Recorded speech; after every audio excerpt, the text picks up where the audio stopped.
The Vacon 0100-3L-0170-5-IP54-EMC4 is a 90 kilowatt 500 volts of alternating current motor control used for the HVAC system on a ship.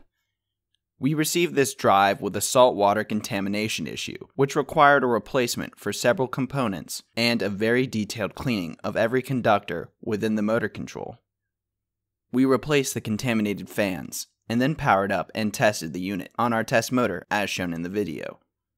At ERD, we have developed a strategy for decontaminating saltwater corrosion, which is common among our shipboard repairs.